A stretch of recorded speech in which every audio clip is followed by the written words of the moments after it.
നമ്മൾ എന്തൊക്കെ നന്മ ചെയ്താലും നമ്മൾ ചെയ്യുന്ന ഒരു തെറ്റായിരിക്കും നമ്മുടെ ചുറ്റിനുമുള്ളവർ കണ്ടെത്തുക, അല്ലെങ്കിൽ നമ്മുടെ വേണ്ടപ്പെട്ടവർ കണ്ടെത്തുക.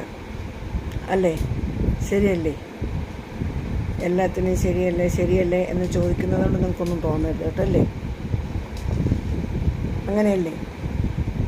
നമ്മൾ ഒരു മനുഷ്യജന്മത്തിൽ നമുക്ക് പറ്റാവുന്ന സഹായം, നമുക്കൊരു അനുകമ്പ, സ്നേഹം, ഇതെല്ലാം നമ്മൾ തോന്നി നമ്മളൊരു സഹായഹസ്തം നീട്ടുമ്പോൾ അത് ആളാലാവുന്നതാണെങ്കിലും സാമ്പത്തികപരമായിട്ടാണെങ്കിലും നമ്മൾ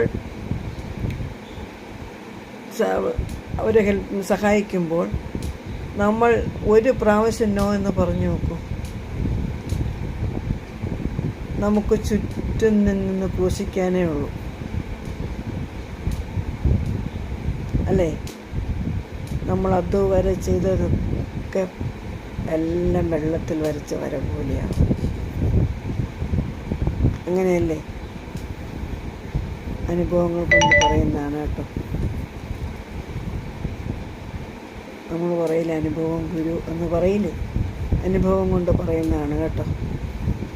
നമ്മൾ സഹായിച്ചു കഴിയുമ്പോഴല്ലോ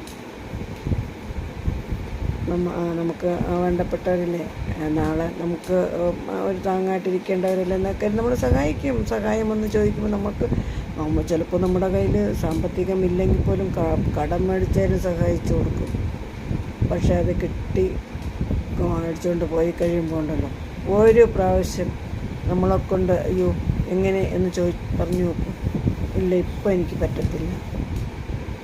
അതുവരെ നമ്മൾ ചെയ്തതെല്ലാം, നമ്മളൊരു നല്ലത് ചെയ്താലും ചെയ്യുന്ന ഒരു തെറ്റിൻ്റെ പുറത്ത്